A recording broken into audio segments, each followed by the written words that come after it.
Boa noite a todos, irmãos. Vamos ficar em pé um pouco mais. Vamos cantar o refrão dessa música que tivemos agora há pouco, adorando o Senhor.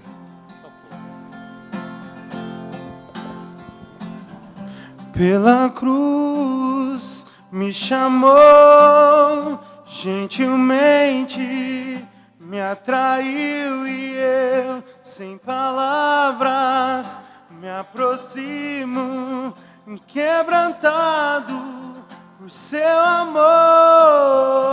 Pela cruz me chamou, gentilmente me atraiu e eu, sem palavras, me aproximo, quebrantado por seu amor. Vamos fazer uma oração. Me chamou, gentilmente me atraiu e eu, sem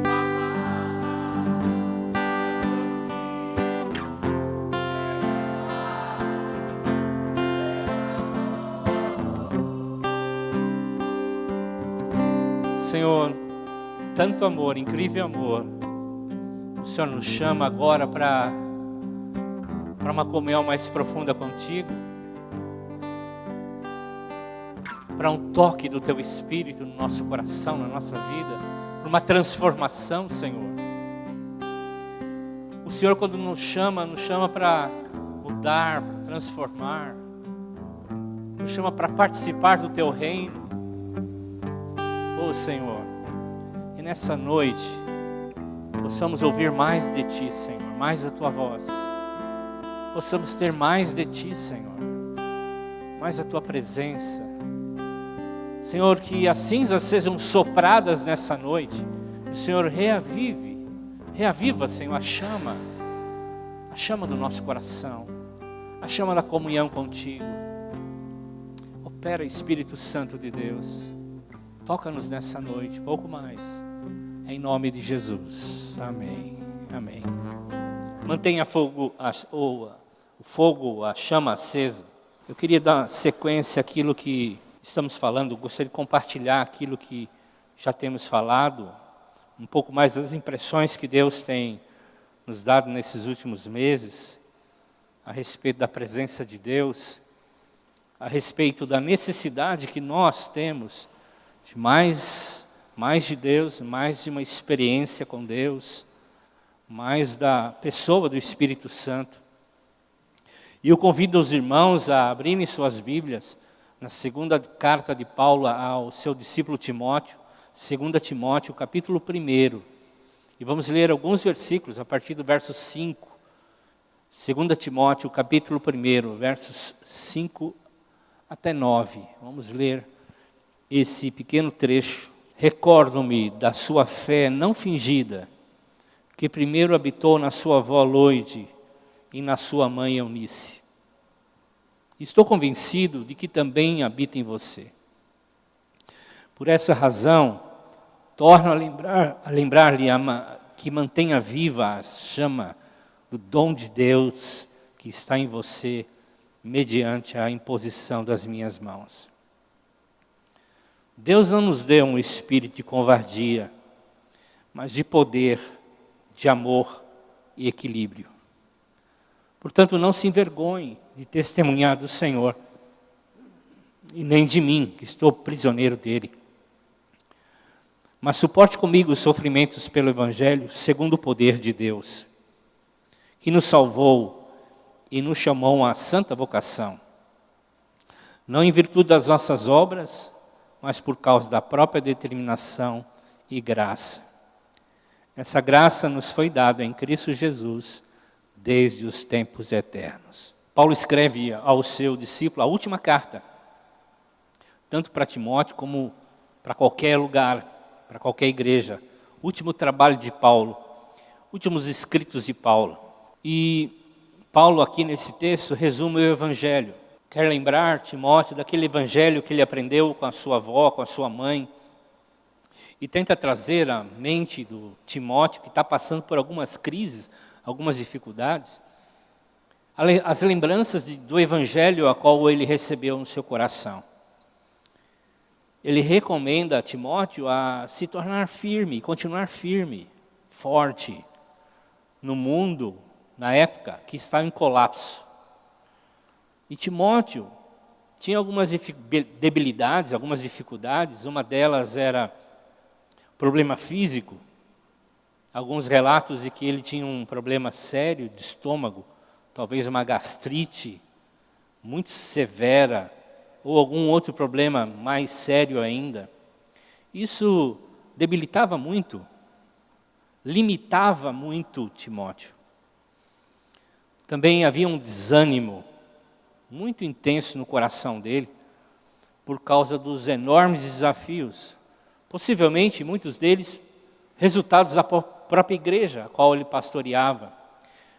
Na primeira carta, Paulo tinha falado para ele a respeito da necessidade de ele ir para Éfeso e ajudar a igreja. Talvez ele foi, encontrou várias dificuldades, vários problemas, e de alguma forma isso afetou a sua fé, isso afetou a sua vida. Paulo está preocupado.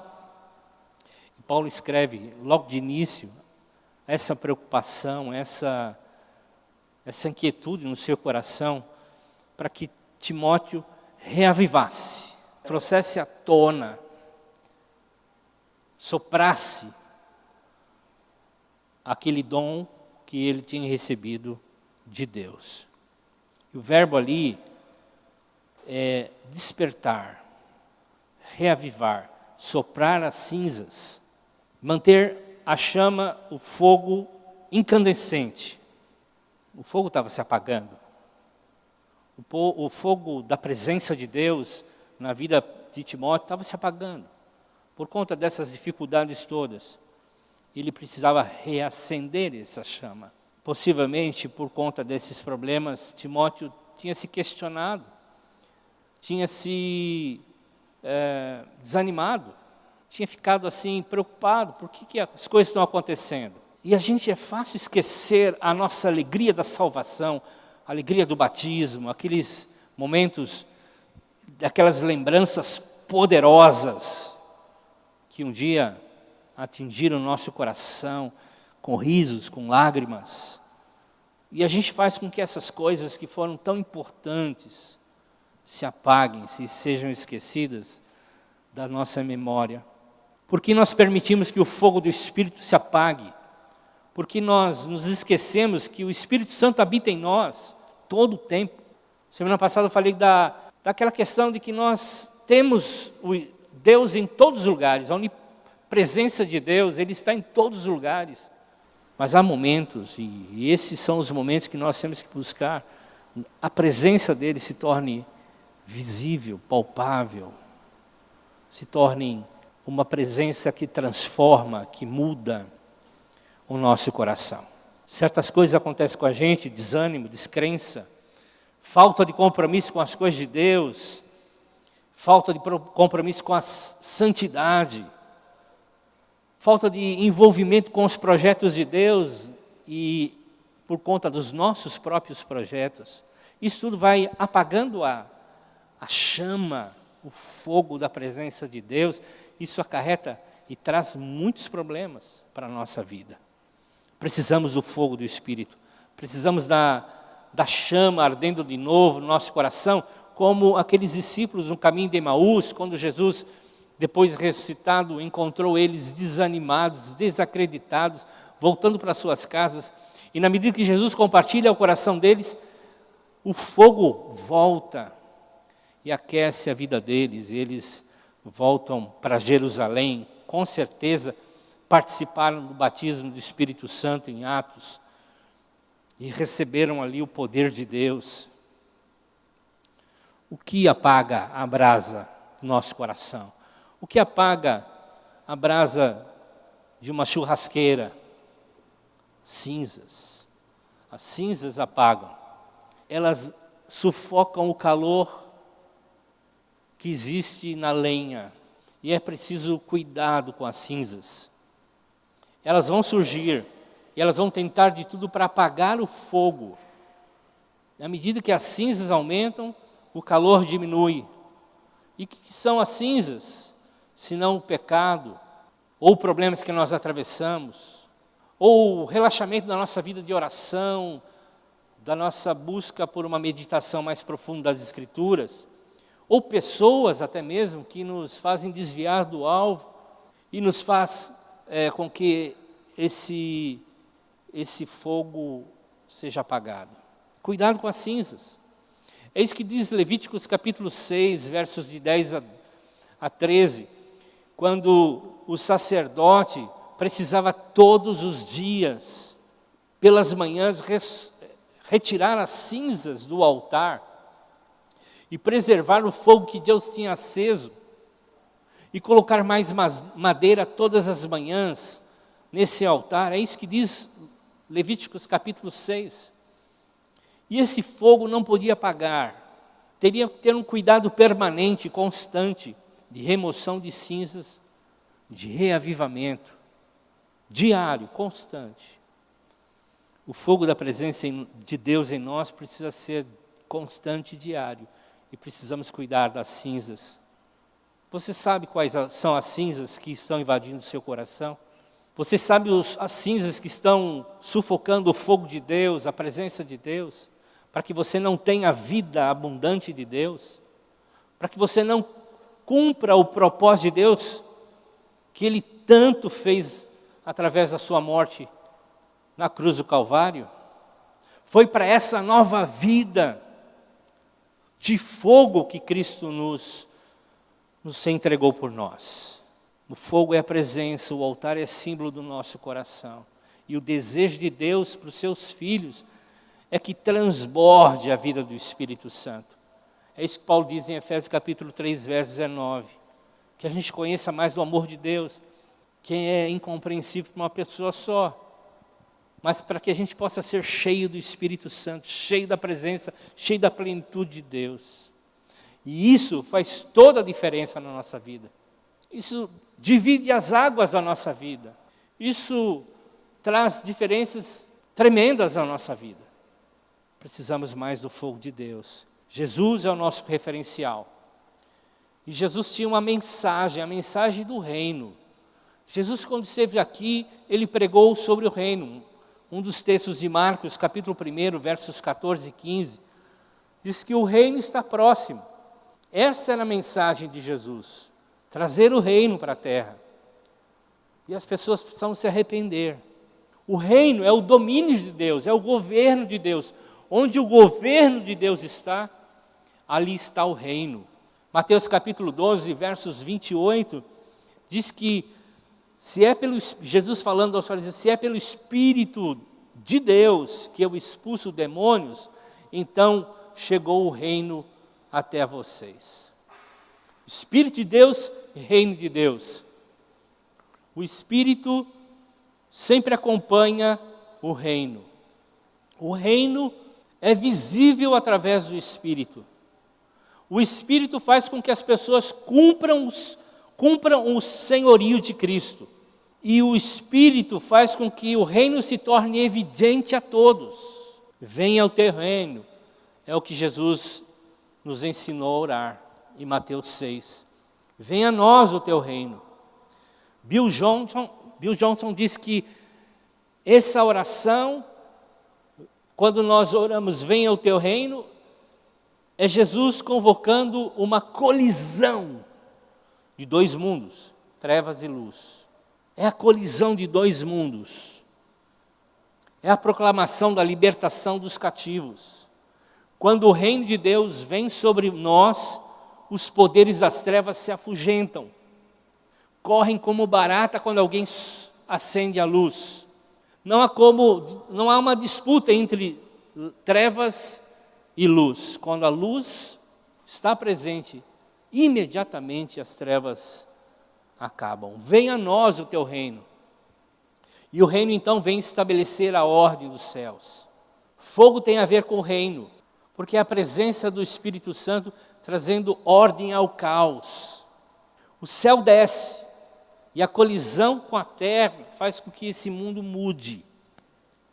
Quando os discípulos de João Batista foram enviados até Jesus para perguntar se ele era o Messias, o ungido de Deus, Jesus responde: olha, houve uma colisão, o reino veio à terra, os cegos vêm, os mancos andam, os leprosos são purificados, os surdos ouvem, os mortos são ressuscitados, as boas novas do reino são pregadas aos pobres.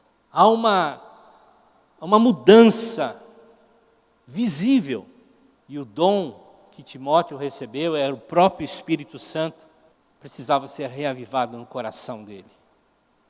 E quem descobre o valor da presença de Deus, entra em intimidade, corre para uma intimidade com Deus. Porque o poder de Deus surge através de um relacionamento íntimo com Deus. É por isso que Ele morreu por nós, para que o véu fosse rasgado e a gente tivesse a oportunidade de entrar em sua presença a todo instante, a todo tempo, sem barreiras, sem mediadores. E aquilo que era incompreensível, que não entendíamos direito, torna-se possível, claro, porque o Espírito Santo de Deus está conosco, e nós recebemos revelação de Deus. E Jesus deixou uma promessa na grande comissão, de que Ele estaria conosco todos os dias, até o fim dos dias. No Velho Testamento, quando Deus falava que estaria com alguém, por exemplo, com Moisés, é que Moisés precisaria de um poder sobrenatural, como precisou. E assim também como Josué, quando ele diz em Josué capítulo 1, verso 9, que estaria com ele, é porque Josué precisaria de algo sobrenatural. Assim com Gideão, em Juízes capítulo 6, verso 16, e tantos outros. Porque todas as promessas de que Deus estaria conosco, é porque exigiria algo que era humanamente impossível realizar. Então, quando Jesus promete a nós, os seus discípulos, que estaria conosco todos os dias, até o fim dos dias, até o fim dos tempos, é porque nós precisamos viver o sobrenatural todos os dias. A presença do Espírito Santo torna qualquer coisa possível. Bill Johnson diz que Deus não precisa de fazer coisas sobrenaturais, porque Ele é sobrenatural. A vida cristã normal é uma vida de sobrenatural. E nós precisamos aprender a liberar a presença do Espírito Santo nesse mundo. Venha o teu reino. Nós precisamos aprender a fazer com que esse mundo colida com o reino. Todo o tempo. Esse é um tema para uma outra mensagem. Mas nós precisamos fazer com que o reino desça, venha. E o Espírito Santo seja liberado através de nós. E os discípulos de Jesus entenderam logo sobre isso. Em Atos, por exemplo, capítulo 5, versos 14 e 15, a igreja crescia porque havia manifestação da presença de Deus, o reino de Deus descia. E muitos, sabendo disso, traziam as pessoas no caminho em que Pedro iria passar, porque a sombra de Pedro iria curar todos. Não há substância na sombra, mas quem opera é o Espírito Santo de Deus. Não há unção na roupa, mas a unção é a expressão da pessoa do Espírito Santo. E muita gente tocava nas vestes de Jesus para serem libertas e curadas. Diz Marcos capítulo 6, verso 56. Muitas pessoas. Eles suplicavam, pelo menos deixa a gente tocar. Não foi aquela mulher do fluxo do sangue a única a fazer isso. Muita gente, e todos eram curados. E uma das coisas que libera a presença do Espírito Santo é fé e compaixão. Fé e compaixão. Por isso o diabo tenta esfriar a igreja. O amor da igreja, porque ele sabe que uma das coisas que libera a presença e o poder do Espírito Santo é fé e amor. Por isso que Paulo diz, nós não recebemos um espírito de covardia, mas do que nós lemos? Ousadia, fé, amor, equilíbrio. Então, o diabo quer colocar cinza sobre a igreja, sobre o seu e o meu coração todos os dias, esfriar, como diz Jesus, o amor de muitos. nos últimos dias. E quando Jesus curava, ele curava porque muitas vezes era movido por compaixão. Jesus tinha compaixão e se movia em direção às pessoas, tocava e curava e amava. A compaixão, o amor é algo sobrenatural. Faz parte da vida cristã, que é uma vida sobrenatural, porque vem do fruto do Espírito Santo. Então, amar as pessoas é a agenda diária de Jesus. Jesus amou o mundo. A igreja precisa amar. E eu preciso submeter a agenda de Deus para que se torne possível que as prioridades de Deus se cumpram. Mas como se a minha vida ainda está apática, fria, não há fogo no meu coração? Essa era a preocupação de Paulo a Timóteo. Paulo estava para morrer. Timóteo era um discípulo amado. Ele investiu tempo na vida de Timóteo. Ele contava com ele para continuar a obra. Assim também nós precisamos aquecer nosso coração na presença de Deus para que de fato o sobrenatural venha. Jesus tinha um nome, Cristo. E Cristo significa ungido, untado. Aquele que foi completamente envolvido pelo óleo da presença do Espírito Santo. E Jesus era totalmente humano e divino. Mas Paulo diz em Filipenses capítulo 2, versos 5 a 7, que ele deixou de lado a sua divindade e viveu aqui na terra como um homem sem pecado, para morrer por todos nós pecadores. Mas a unção que Jesus tinha na terra era a unção do Espírito Santo. Ele foi equipado com uma unção, a unção do Espírito Santo. Ele fazia milagres não como Deus, ele fazia como um homem ungido pelo Espírito Santo. Ele outorgou aos discípulos a mesma função, ungiu os seus discípulos com o Espírito Santo. Nós vamos ver daqui a pouco. E o Espírito Santo revelou a Jesus, homem, o Pai. E a unção que Jesus tinha capacitou a ele a ouvir o que Deus fazia, para fazer como Deus faz.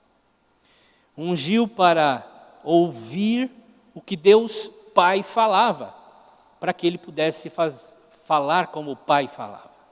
Então a obra de Jesus na cruz me deu, a mim e a você, o direito de herdar também esse DNA. E esse DNA tem um desejo pelo sobrenatural.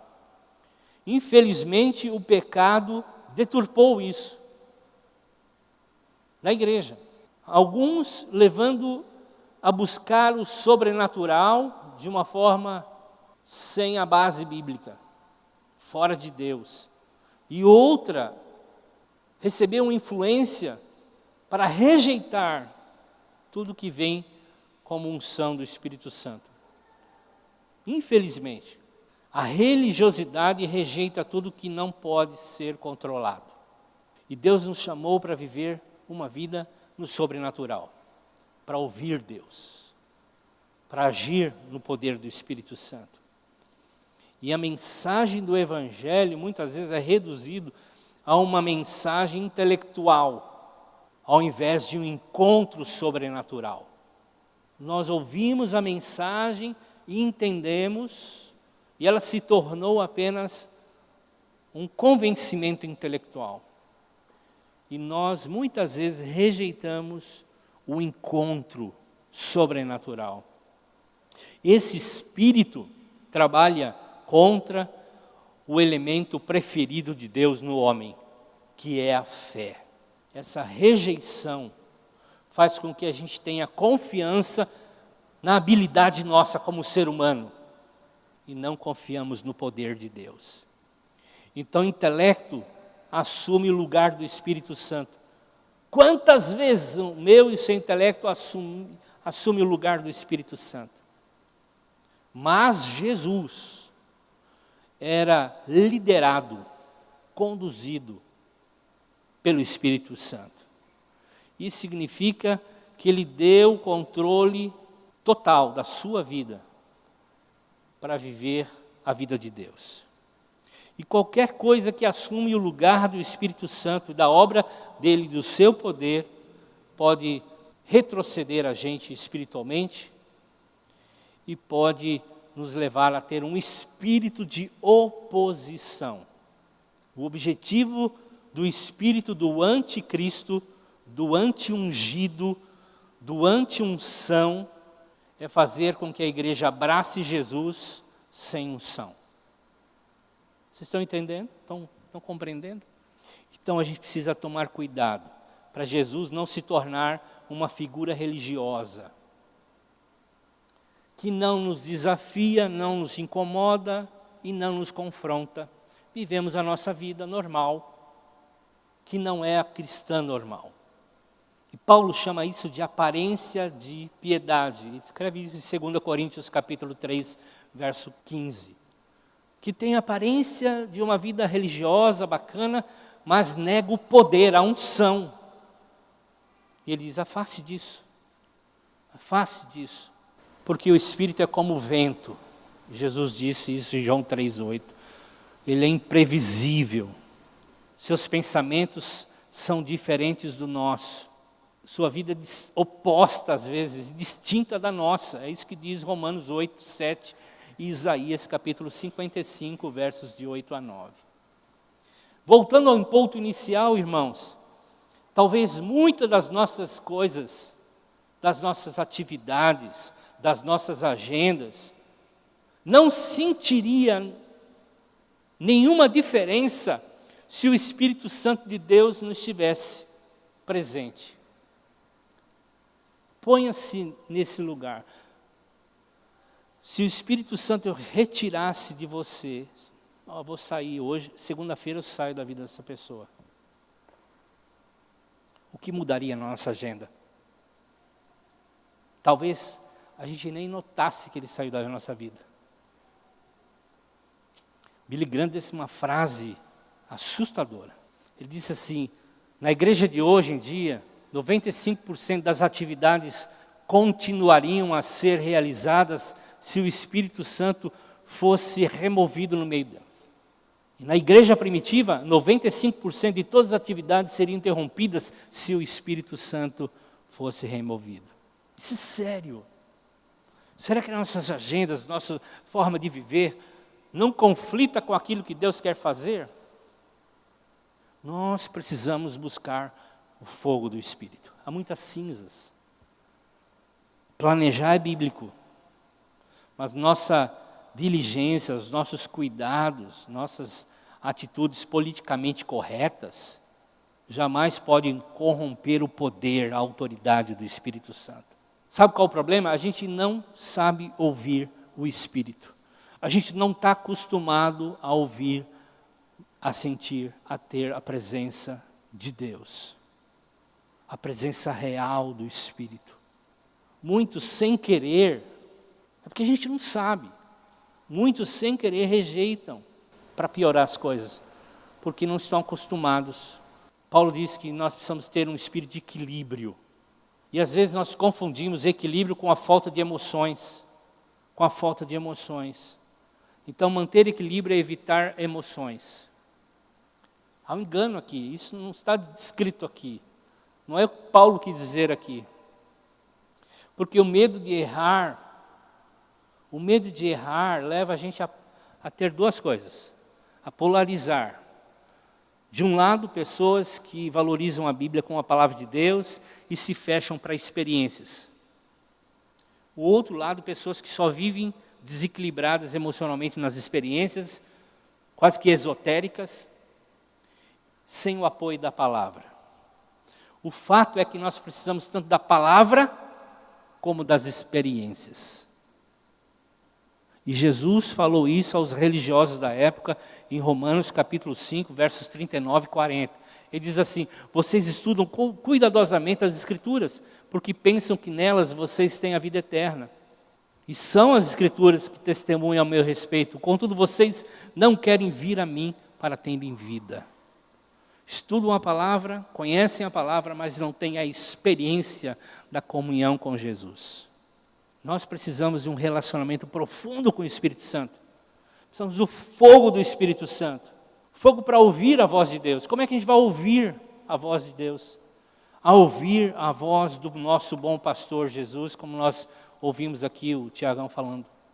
Como é que a gente vai ouvir a voz do bom pastor? Jesus disse, as minhas ovelhas ouvem a minha voz. E a gente pensa, ouve na Bíblia, ok? Bacana. Um lado. Deus quer falar com você. Apoiado nas Escrituras, para o seu dia a dia. Para todas as suas ações. Olhando para as pessoas com compaixão, cheio do poder de Deus para agir. Para levá-las, para confrontar, ou ter o céu descendo na terra.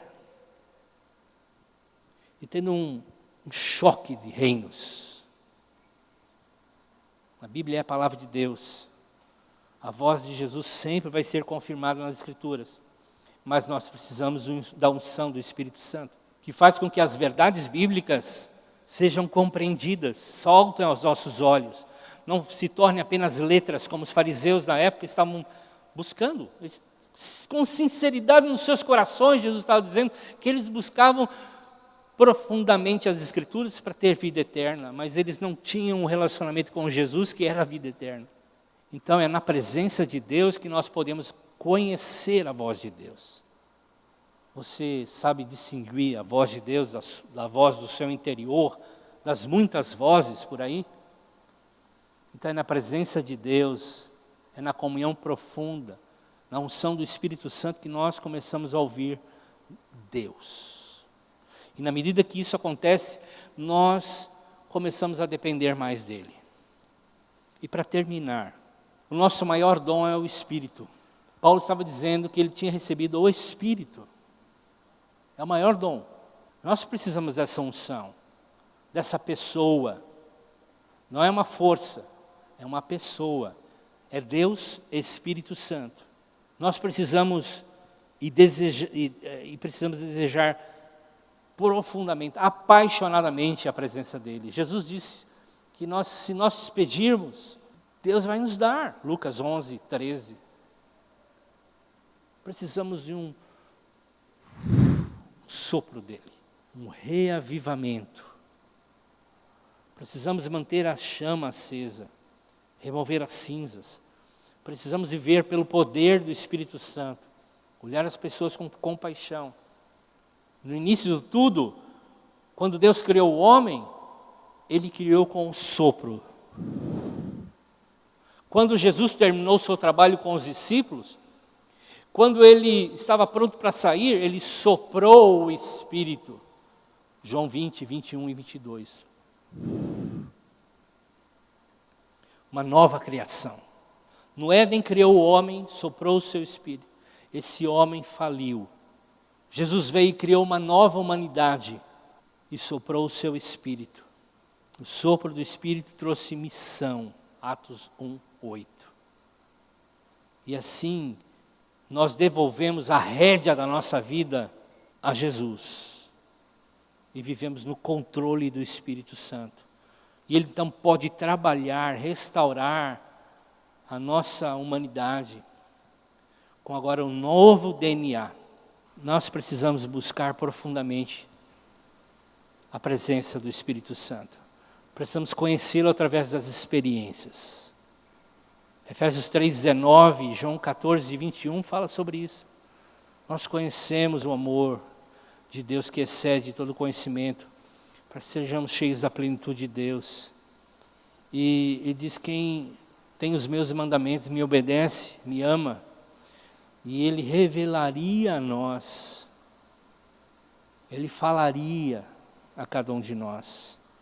Eu quero terminar desafiando a gente a buscar a presença de Deus, buscar a presença do Espírito Santo. Seja esse o alvo maior das nossas vidas. Reavivarmos o nosso coração, sermos ungidos pelo Espírito Santo, sermos envolvidos pelo óleo da presença do Espírito Santo, soprarmos as muitas cinzas que estão na nossa vida, e há um fogo lá ainda, precisa ser alimentado constantemente. Eu ouvi um artigo científico, e lendo esse artigo, eu achei muito interessante. Há uma palavra chamada sinapse. E sinapse é onde os neurônios comunicam um com o outro. Há uma comunicação um com o outro. Então, há uma outra ciência, uma outra descoberta científica chamada neurogênese, onde os cientistas descobriram que 700 novos neurônios nascem todos os dias. Muitos morrem e uma nova leva vem todos os dias, 700 novos. E aí na sinapse, os velhos comunicam: ih, cara, sua vida está ruim. Deixa eu falar para você, se é novo aqui na área, você está com muita cinza. O fogo apagou, você não vai se reerguer nunca.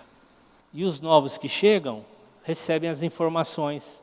Quando nós nos enchemos, falo da metanoia, da transformação da mente, e diz que 1/3 aqui dos neurônios morrem definitivamente, mas todos os dias 700 novos nascem. E a gente precisa discipular esses novos neurônios, dizendo: o fogo de Deus está sobre a sua vida, acendendo através de um relacionamento com Deus, ensinando eles a ouvirem a Deus. Então nós precisamos, antes que entremos numa queda grande e o fogo apague, talvez seja apagado na sua vida, mas Deus quer fazer de novo. Você tem uma tarefa diária de ensinar esses novos 700 neurônios que nascem na sua vida, de que eles são de Deus, do reino de Deus, um DNA na vida deles, que eles precisam de Deus, e eles vão aprender a ouvir a voz de Deus. E quando esses estiverem aprendendo, eles vão levar as informações para os 700 que vão nascer amanhã de manhã. E os outros que vão nascer depois da manhã, mais 700, vão aprender com esses 700 que aprenderam dos outros 700, dos demais, que ele tem o fogo de Deus, ele sabe ouvir Deus. É uma questão científica, levando para o lado espiritual, mas é assim que acontece se nós tomamos decisões. Porque se nós queremos mudanças, nós precisamos decidir. Se continuamos fazendo a mesma coisa, vivendo a mesma vida, profecia é cinza. E nós, como sacerdotes de Deus, precisamos remover as cinzas todos os dias. E colocar lenha todos os dias. Vamos orar. Fique em pé. Que você ore ao Senhor aí agora, pedindo a Deus: Senhor, vem com o Teu Espírito Santo sobre a minha vida. Ele está em você. Se você entregou a vida a Jesus, Ele mora em você. Ele reside em você.